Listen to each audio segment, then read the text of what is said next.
town. They said we need a shoulder to gather and to gather round. And now the membership has grown, that dozen is times 10. But it's just as hard to make a million. Now that's it was there.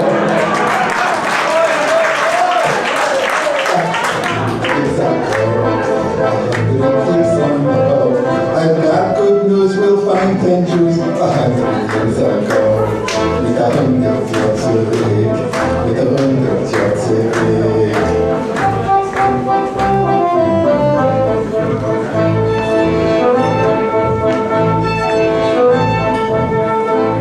I'd sing this song in Yiddish, but no one would understand.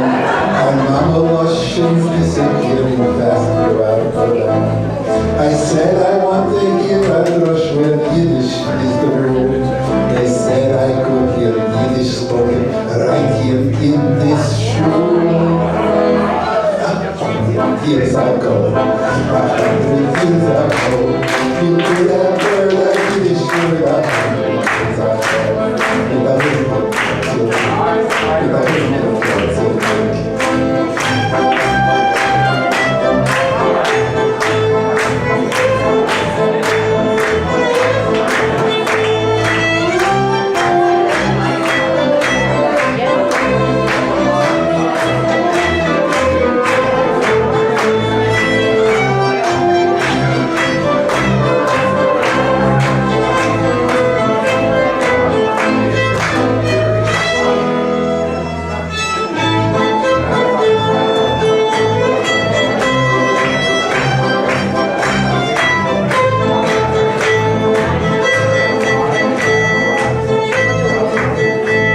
I went to shul on Shabbos just to daven with some Jews. I saw ladies laying toilet and a bunch more in the pews.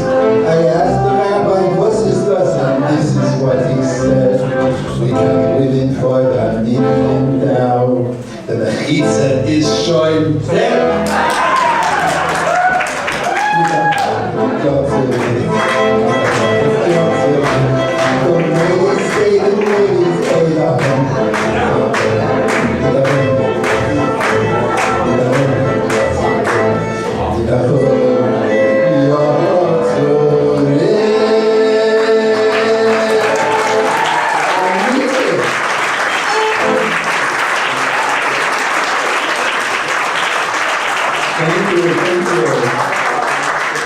Tony, take it away. We'll be back with dance music at the after all the speeches. Good evening. It's a thrill to welcome you all to our 100th anniversary kickoff. This is the second joyous simcha we've had in this beautiful room. And as we look forward to the next 100 years, I feel thrilled that we're actually celebrating and people are laughing and smiling as we think about our future. So bravo!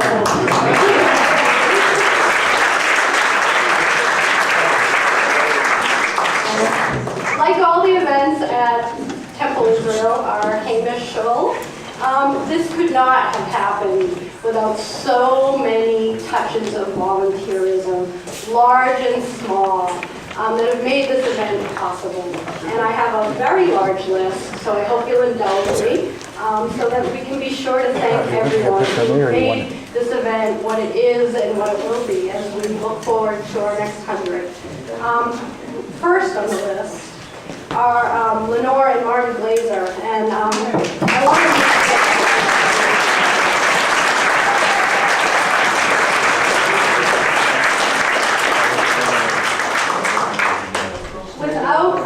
the diligent and everyday attention to the beautiful artifacts behind us and the keeping track of the guests and sifting through hours and boxes of things, this event would not be what it is. And so we owe a huge debt of gratitude and a very large thank you to the two of them.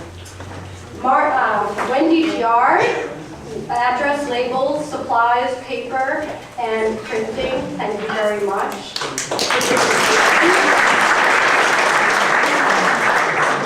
Even Karen Taylor, printing and paper for the letters to the businesses for ads. Thank you very much.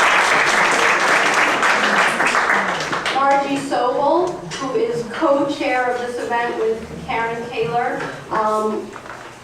Food, energy, ideas, orchestration, very large thank you to you.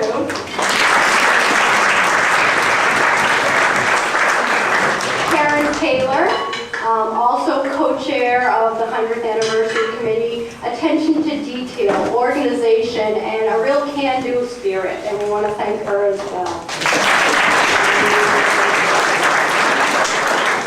We have a plethora of artists who are being displayed around the edges of our beautiful space, and I hope you will frequent them and make their evenings. I want to thank Archie Naiman, Joanne Kalun, Peggy Davis, Joe Curlin, Heather Rose, Ann Feidelson, and Rhonda Weichelbaum.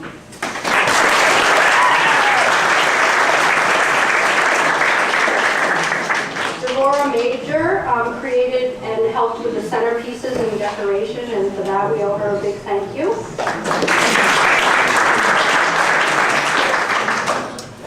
Rita Rack and her crew, pruning up the beautiful apple trees which are in bloom and so deliciously scented this evening, and the upkeep of the beautiful garden if you had a chance to see it. Thank you.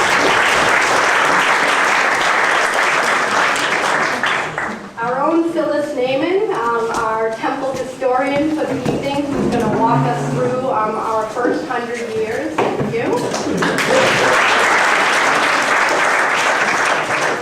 And there were also a myriad of people who cooked or baked to make this event possible. Barbara Bernstein, Karen Reynolds, Phyllis Naiman, Susan Brighty, Karen Loeb, Janet Hodis, Marcia Stone, and Sharon Weinberger. Thank you, thank you.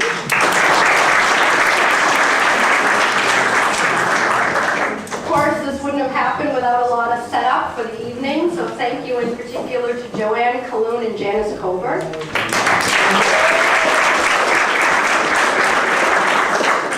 We have a committee that served and coordinated the food during our event, Marcia Stone and Susan Brighty. We have two special team servers this evening. Thank you, Frederick Rigoleau and Henry Weiss. In anticipation, thank you to our rabbi for beautiful music and teaching tonight. In particular, the Holzer Klezmer Band for performing, for the evening's program booklet, which they put together, and the song that Joe wrote on our behalf.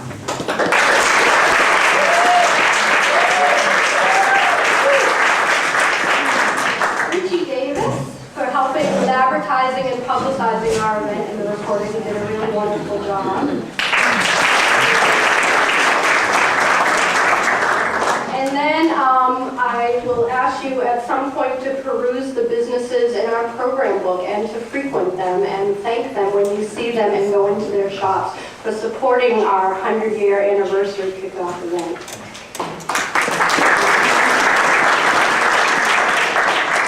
With no further ado, I'd like to welcome our rabbi, who will welcome all of us. Thank you.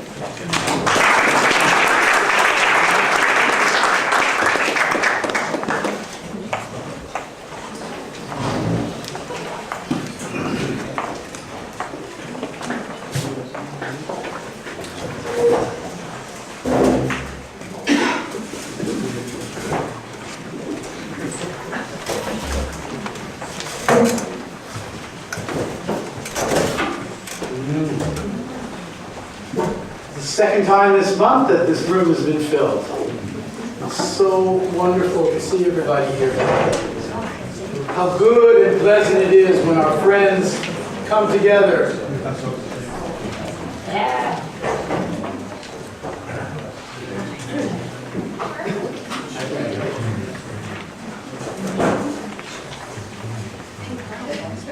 Maybe.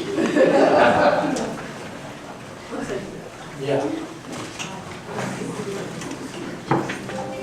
הנה מה טוב ומנהי שבת אחים גם יחד הנה מה טוב ומנהי שבת אחים גם יחד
Shabbos, there was anticipation in the air. And it was like an ufruf. Some of you don't know about ufruf, but ufruf is that celebration that takes place prior to the wedding. And the bride and groom get called up to the bima, but everybody knows that what's coming is this big celebration. So this is it, one of the big celebrations for the year, for the 100th year. There was once a time when there was an old man, and his name was Honi. And Honi was once observed planting a carob tree. And he was asked, Honi, what are you doing? It's going to take 70 years for that carob tree to bear fruit. And he said, yes, I know. He said, many years after while I'm not here any longer, people will be eating that fruit. And so the person said to him, so why are you planting that tree now if you're not going to be able to eat it? He said, well, somebody planted it for me. And I want to make sure that I'm planting it for those who come after me. So tonight is a night where we talk about planting for those who come after us. And it's also a night where we look back.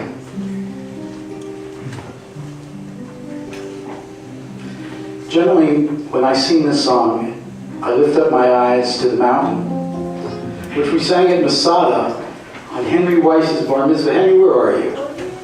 Yeah, I remember we were getting ready to sing this. That's right.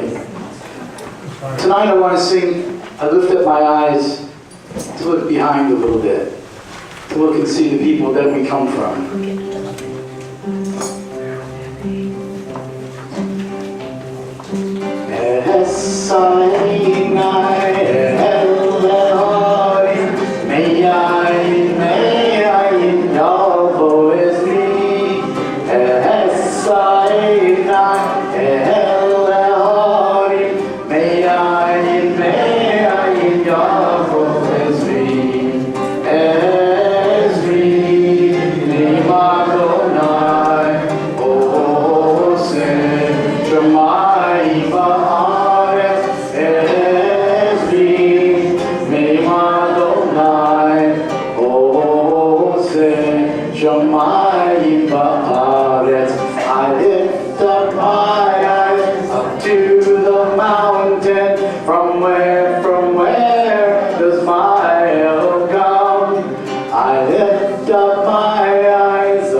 Thinking, what would it be like to be one of the 6 families that brought this community together 100 years ago?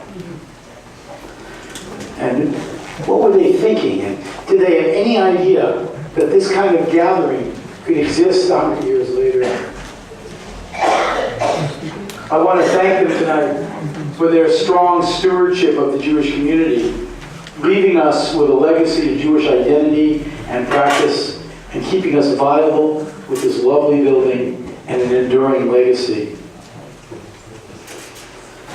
And now it is our turn to vision and plan so that 100 years from now, Temple Israel is still the vibrant center of Jewish life in Franklin County. I'd like everyone to just join me on a little visualization for a moment. Close your eyes for just a moment. And just imagine what the Jewish community of Greenfield will look like 100 years from now.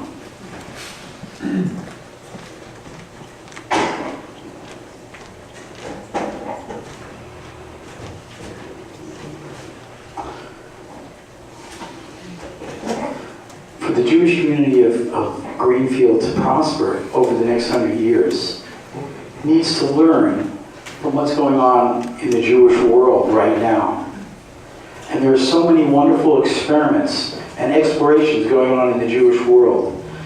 And I'm very lucky that my wife travels to most of the Jewish communities in this continent as an emissary of the Harold Greenspoon Foundation. So I'm getting to hear all these wonderful things that other communities are experimenting with. And I'm hoping that we'll be able to bring something to here over the next few years. So I wanted to talk a little bit about 100. And 100, there's 100 blessings that every person is to say every day. And the first blessing I want to say is how lucky we all are to be here and be alive and be living and be breathing and be here to celebrate. Baruch atah Adonai Eloheinu melech olam שהחיינו וקיימנו והגיענו לזמן הזה.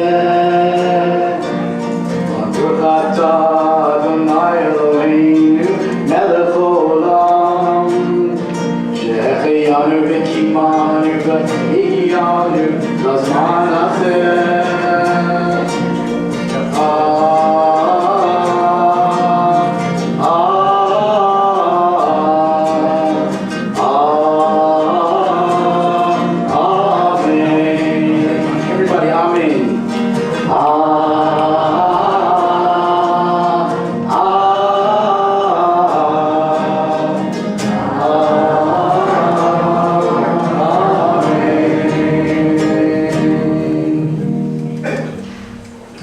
So another thing about tonight is that we are entering the 33rd day of the Omer.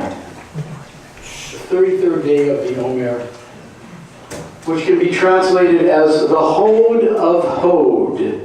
Now for those of you who don't know, we travel from Egypt on the second night of the Seder, and on the first night of Shavuot, we come to Mount Sinai and receive the Torah.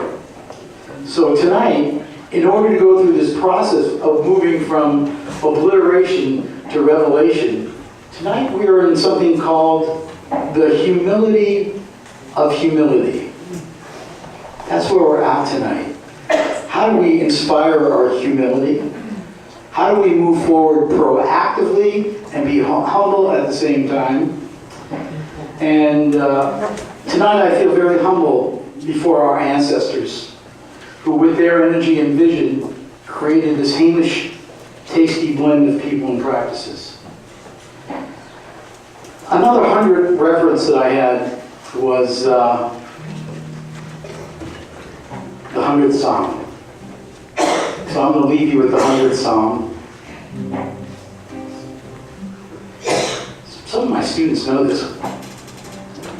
Tivdu et Yah b'simcha, bol lefanav birnana. Tivdu et Yah b'simcha, bol lefanav birnana. Tivdu b'simcha, tivdu b'simcha. Yah b'simcha, bol lefanav birnana. Ivdu et Yah b'simcha, bol lefanav birnana. So not only are we to do mitzvot, but we are to do them with joy. And may we continue to do this joyously. And I believe, Joni, that we're ready for our next part of our program. Thank you very much.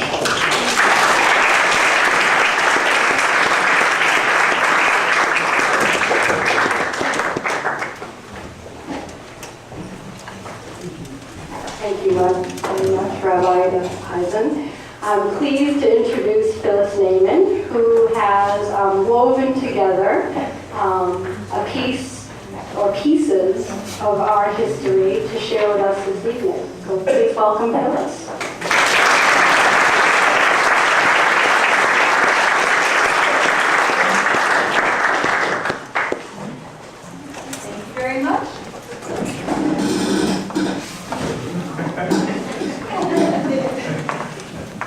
What do you say? Does it work? Yes. Okay. Thank you very much. I am very pleased to offer this weaving to you. But before I do, I'm going to ask, and this is at the request of Marty Glazer, that you please sign a guest book that's circulating. We'd like to know who is here tonight for this celebration. And then perhaps when somebody's putting together a 200-year celebration, they can haul out this list and know that you are all here.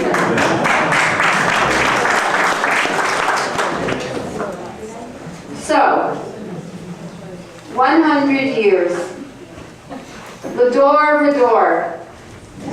Am Yisrael Chai. From generation to generation, the Jewish people lives. All over the world, here in this beautiful valley, where I've been lucky to live all my life, and here in this community, the people of Israel lives. Tonight we begin the celebration of our Jewish community's 100th anniversary in Greenfield. And therein lies a tale. In the first decades of the 20th century, this country and this area saw a great influx of immigrants from Europe. People of various nationalities and religions, among them Jews who came to the Golden Lent to escape poverty or prejudice, to escape pogroms, to seek opportunity. They were by and large Orthodox Jews. They worked hard to survive and to offer a better life to their children. The first recorded presence of Jews in this community was in 1910, with a membership of maybe 10, maybe 20 families. You know, 2 Jews, 3 opinions. 2 Jews, a couple of different numbers. In 1918, 8 men registered a former, I can do this better without my glasses. 8 men came together to register a former charter establishing the Greenfield Hebrew congregation. The group had no building of their own. They met in office spaces around town. One of them in the Arms block, you know where Clark's Sport Shop was. Hollister Hall, a building which stood in the present parking lot behind where the police station used to be. I hope you can follow up this. And in the Botsford and Williams block, where Rooney's has recently been housed. At about the same time, a smaller number of Jews settled in other local towns, Shelburne Falls and Turner's Falls, for example.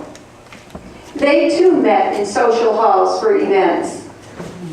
My dad, Meyer Rubin, told a story that I'm sure would resonate with many other local men of his generation. He was bar mitzvahed in 1921 in the Hibernian Hall in Turner's Falls on Main Street. After studying with an elderly man in his community, like Greenfield, Turner's had no rabbi. Dad's bar mitzvah ceremony was followed with a party at his aunt's home on 3rd Street, where refreshments consisted of sponge cake, schnapps for the adults, and soda for the kids. Remember that?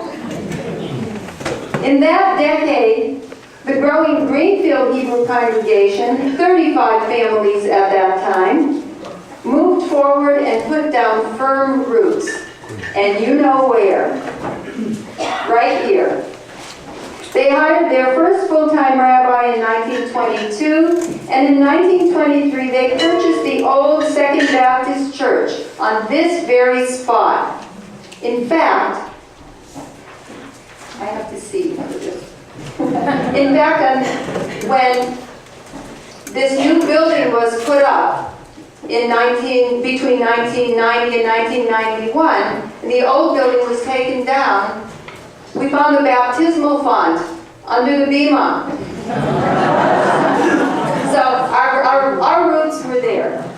okay? It was a big one. Or we could have used it for that. And all this time, we didn't know it. When we bought this building, it was used as a German social hall. The rundown building, which held a mortgage of $7,000, became our home. We still live here. A year later, in 1924, land for our Jewish cemetery was purchased on Log Plain Road. What follows is a quote from an early history of this shoal. I don't know who wrote it. Here goes the quote. When the congregation first acquired the Pierce Street building, what later became the social hall was a cellar with a dirt floor. Hebrew school was held in a long, narrow room that ran the width of the building behind the sanctuary. It was lit by one light bulb and was very poorly heated. What little heat there was escaped through the door to a small outbuilding that was used as a sukkah. Proper dress for class included overcoats. The educational model was the one-room school. Each student began at the back of the room and moved forward as his abilities improved. And you notice I say his. The incentive for improving was great. At least one rabbi, who remains nameless, would reward mistakes with a rap on the knuckles with a pool cue. Apparently, there was a pool table down here. When a boy made it to the front of the room, he was ready for his bar mitzvah. Arthur Aaron was the first bar mitzvah in the new building, followed soon by George Myers and Sandy Cotton. In 1932, the same year that Dave Glassberg became a bar mitzvah in Turner's Falls at the Hibernian Hall, just as my dad had done 11 years before, the Greenfield community converted their dirt floor basement into a proper social hall at the cost of $151,561.73. They used to keep very good records. As the congregation grew, a remodeling in 1937 added 2 small classrooms, a library, and an entry hall. And I think many people sitting in this room today remember that building. The Turners Falls Jewish community, following the initiative of its Greenfield brothers and sisters, purchased also an unused German church. The Turners Falls one was on K Street, right next to Our Lady of Chesahoga Church. They bought that in 1937. It housed a small congregation, 10 families, one of which was mine. And it was called Congregation Brit Abraham. We used that shul for high holidays and for special other events. We did not hold regular services there. The building was sold in 1969. It's now 3 condos. 3 very small condos. I can't imagine how they did 3 in that building. I have fond memories of high holidays in that shul. My grandfather, Samuel Rubin, who lived next door to us, would rap on the window of our house and bellow in Yiddish early in the morning, "Mayor! Mayor!" That's my father's name. "Es zeigt zu gehen zu shul! Come! Meyer, it's time to go to shul, come on!" My dad, my uncle, and the boys would join Zadie and walk the mile to shul. An hour later, maybe an hour and a half, my mother and the girls followed in their footsteps. I still remember the wicker stroller that was my baby sister's conveyance, and both she and I still remember the honey cake my mom hid in the stroller so we kids could have a snack on Yom Kippur. "Just don't let anybody see you," she said. What was life like for the Jewish population here in the 20s, 30s, and 40s. Their children, first-generation Americans, have wonderful stories to tell. Some of these stories were collected in 1980 by Saul Schurter, professor of history at Greenfield Community College, who conducted 18 interviews with local Jews of that generation. Marty Glazer is now archiving transcripts of those interviews, so they'll be available to anyone who wants to read them. They're really fun to read. In 2008, Michael Hoberman, professor of folklore and English at Fitchburg State College and a member of this temple, published a book called How Strange It Seems, an ethnography which includes stories told by local Jews and many others in New England. In his interview, Dave Blasberg mentioned some of the issues faced by our forebears.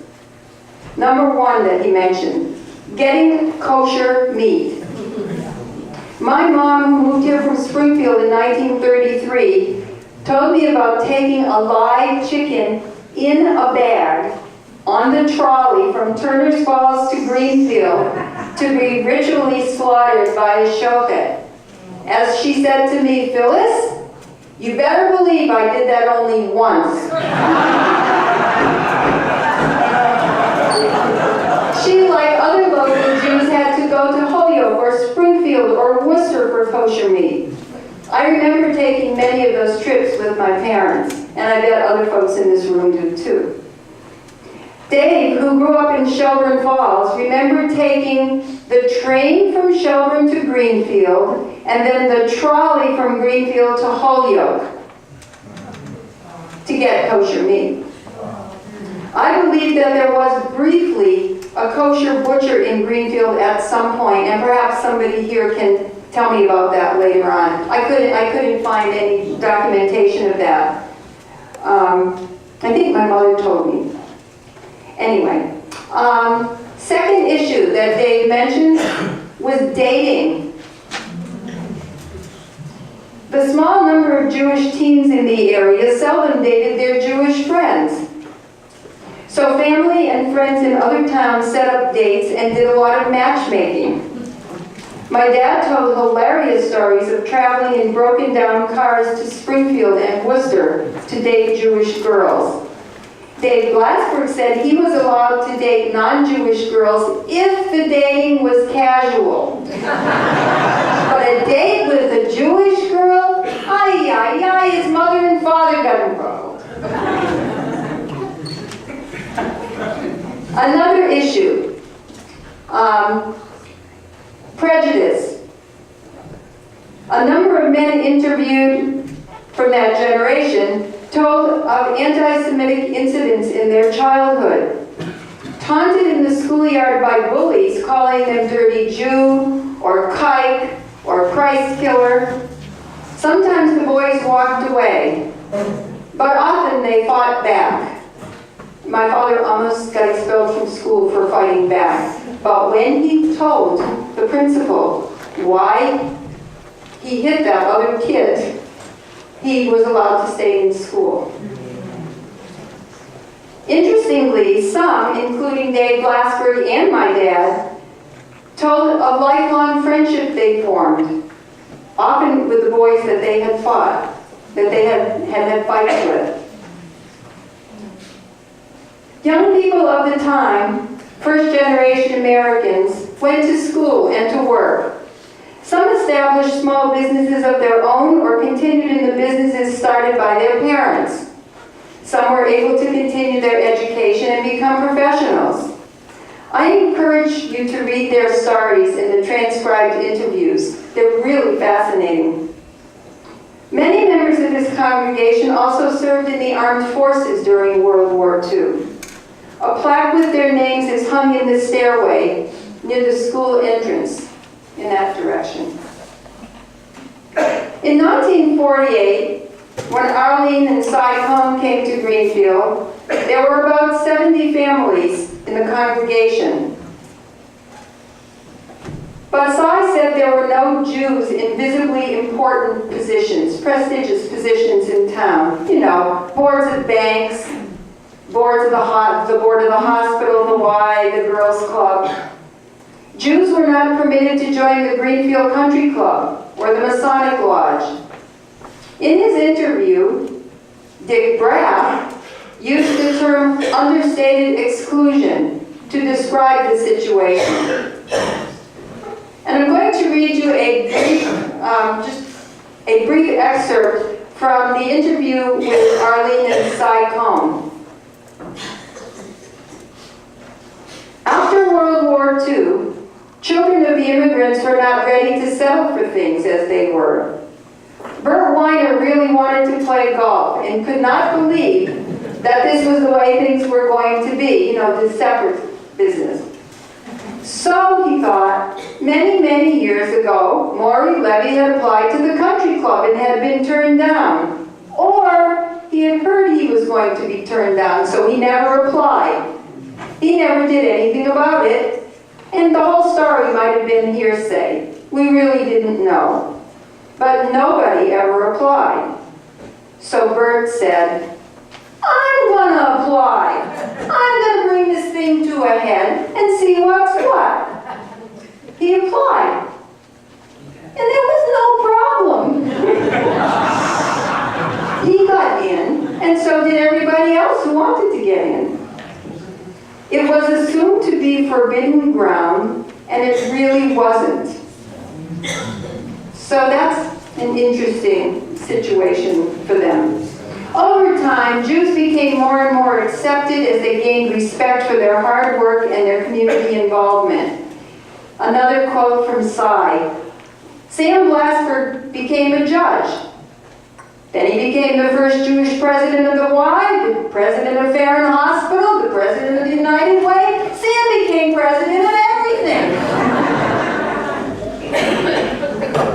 Our forebears found ways to maintain Jewish traditions while living fully in a larger community. What to do, for example, when your Jewish daughter wants to be a Girl Scout and all the troops meet during Hebrew school hours? You volunteer to lead a troop, which meets at the shul right after Hebrew school hours. So the girls can have the best of both worlds. That's what Ellie Garber, Frida Wayne-Shaw, and Arlene Cohn did. They also invited non-Jewish girls to join the group. And they came.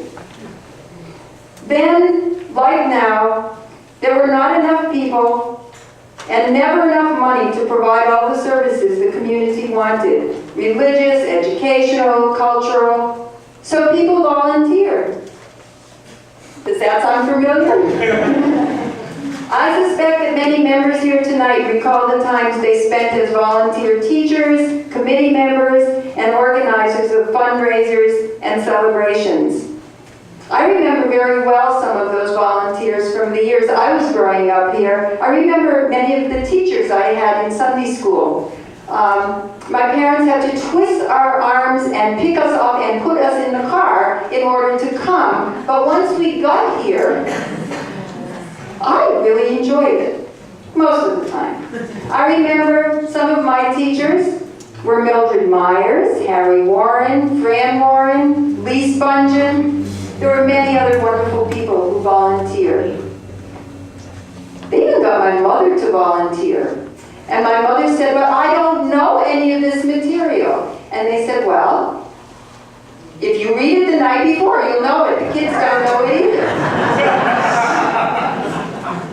Although for many years membership lists showed only the names of men, as was customary for the time, women have always played a crucial and very active role in the life of this community.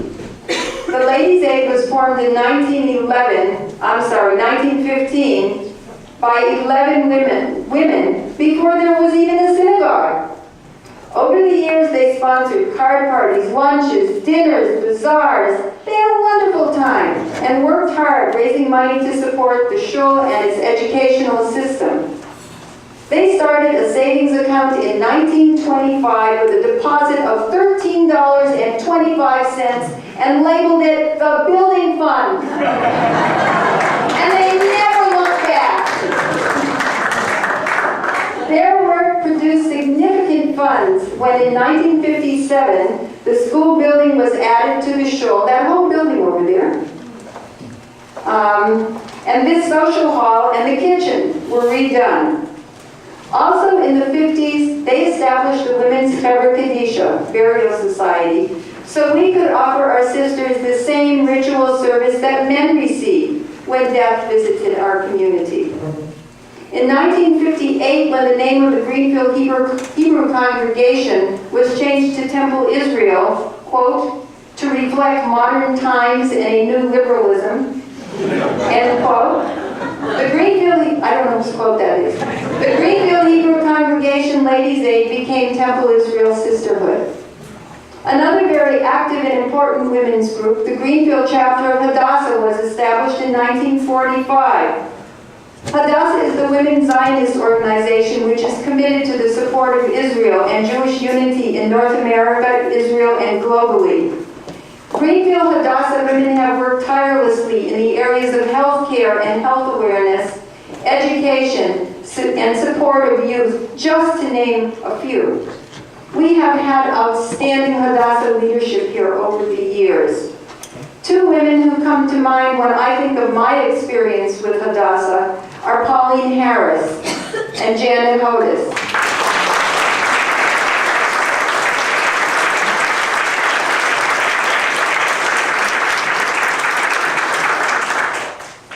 As years passed, Temple Israel became more liberal in its thinking about the participation of women in public ritual life. The first bat mitzvah, a Friday night group event, was performed in 1958. In the mid-70s, women began to be counted in a minyan and called to the Torah for an aliyah. And in 1986, Temple Israel had its first female president. Now, of course, women are fully integrated into every aspect of temple life.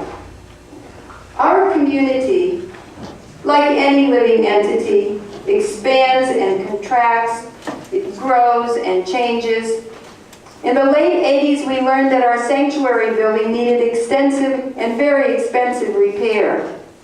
We decided to replace it with the beautiful building in which we congregate tonight. A huge community effort and a huge community commitment made that possible. We also got by with a little help from our friends, to borrow some words from the Beatles. During the time that we had no sanctuary, our friends at the Unitarian Universalist Church invited us to use their building for high holiday services, and we gratefully accepted their offer. We had come a long way from the boys being taunted in the schoolyard. Some things change, some things never change. Over the years, our demographics and the culture in which we live have changed. We started out as a traditional Orthodox shul. We are now a liberal-leaning, conservative organization. As the only synagogue in Greenfield, we warmly, As the only synagogue in Greenfield, we warmly welcome an eclectic group of Jews seeking to enhance their Jewish experience. What never changes? You know the old saying, 2 Jews, 3 opinions? That never changes. But we wouldn't have it any other way. As I conclude, I would like to acknowledge the help I received in putting these pieces together, and indeed in finding these pieces, from Marty Glazer, who has taken on a formidable job of archiving mountains of historical documents, from filing cabinets, cardboard boxes, paper bags. Saul Schurter,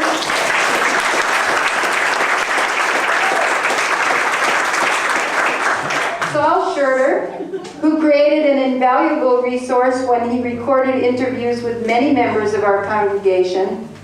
Michael Hoberman, whose ethnology I recommend to you. Mildred Myers and Betty Hodis, who generously shared memories with me. And earlier histories written by Izzy Abrahamson, Janet Hodis, and others whose work did not bear their names.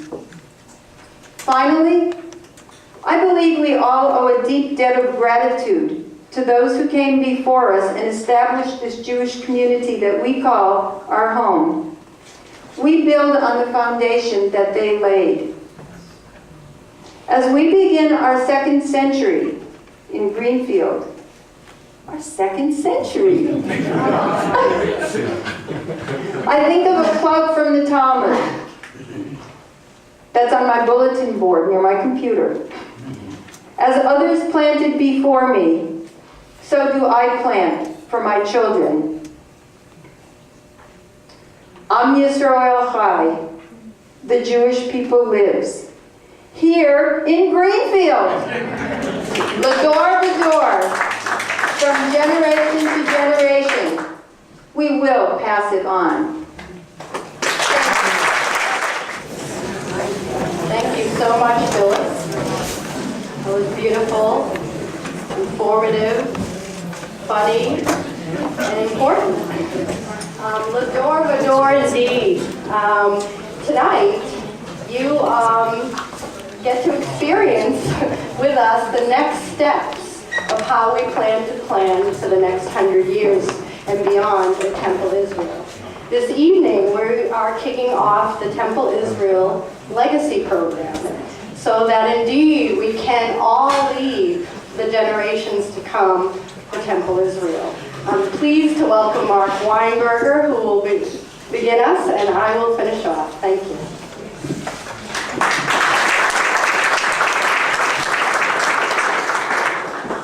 They say never follow an animal act or kids. And I think Phyllis Naming can be added to that, because I'm not sure I want to follow Phyllis Naming tonight. That was wonderful. I was talking to Peter Kramer before, and Peter said, "My God, this is a cold nitrate crowd." I haven't seen a crowd like this at the temple for many, many years. This is absolutely terrific to see such a turnout for this event. And the rabbi mentioned before the trip to Israel when he was playing at Henry's Bar Mitzvah on Masada. And I was thinking of many of the feelings that I felt, and I think many of the 40 of us who went on that trip felt at different times during that trip, the sort of Yiddishkeit that we felt at various points. And I feel that tonight. I haven't felt it for a while. We've been through some tough times since that trip to Israel in this community, and I really feel it tonight. So this is absolutely wonderful. But I'm here to talk tonight a little bit about L'dor v'dor. The other night I was talking briefly at a School of Management Eisenberg banquet, where we had many scholarships that we were giving out. Among them, scholarship in George Spiro's name, but many others. There were probably 100 scholarships. And what was remarkable is students of mine from 20 and 30 years ago are now stepping forward and giving scholarships. They put together an Eisenberg 100, and when I got up and made a couple of presentations at that ceremony, I used the Hebrew words L'dor v'dor, and I said from generation to generation, and some non-Jews came up to me afterward and remarked how appropriate those words are to that kind of giving. And I think about the legacy of this congregation, of two people, the difference that two people have made in this congregation. And I say two people. One, David Rosen. David Rosen was never a member of this congregation. He was on his deathbed, and the rabbi at the time went to visit him in the hospital, as it is told to me. And he made a commitment to this congregation. It was $60,000 that he gave in 1960. That money was invested wisely by some very smart people in this congregation. When it came time in 1989 to start thinking about building a new building. We had that Rosen money. That Rosen money had grown to $800,000. We took half of that money, actually a little bit more than half, it turned out. About $500,000 of that money. But who's counting? And we had a vote at Colindre. Some of you, many of you will remember, because we needed to get an amazing majority of the congregation to vote in favor. Peter Kramer was the president at the time. Mark Abramson headed up the building committee. And we were able to do that, and we matched that with donations from the rest of the community. And it took us about $900,000 to put up this magnificent building, but it wouldn't have happened without that commitment that David Rosen made to this congregation. His sister wasn't very happy about it, as I understand. She came from Israel and tried to contest the will, but lost in court to a couple of the Levy Weiner actually defended us in that lawsuit, as I understand it. So that's one piece, and we still have Rosen money that helps to support the capital improvements in this building. And the other one is the Michelman money that was put aside in, I believe it was about 1978 or 79, and it was put away for 25 years in a trust for this congregation. And it was a trust that was set up for the town library at Greenfield as well. And in 2005, that trust was broken up, and we were given that money. Between the Rosen money and the Michelman money, it pays for about 25% of this congregation's budget. You think the difference that two people, one of whom was not even a member of this congregation, made in this congregation is absolutely remarkable.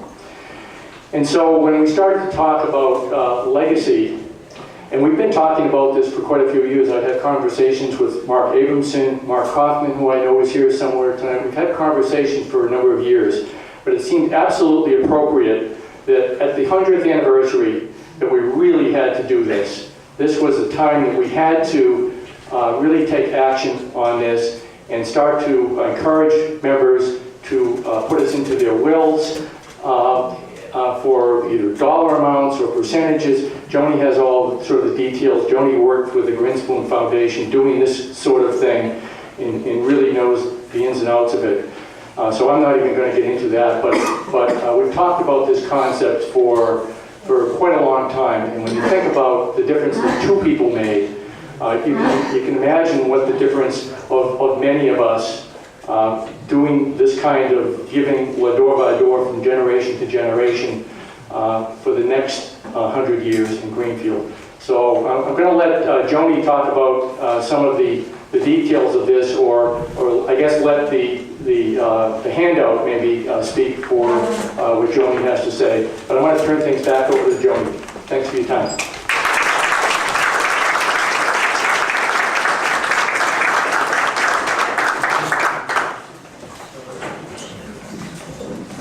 Thank you, Mark. I'm not going to take a long period of time. Everyone's anxious to schmooze some more and enjoy the delectable desserts that are being put out right now.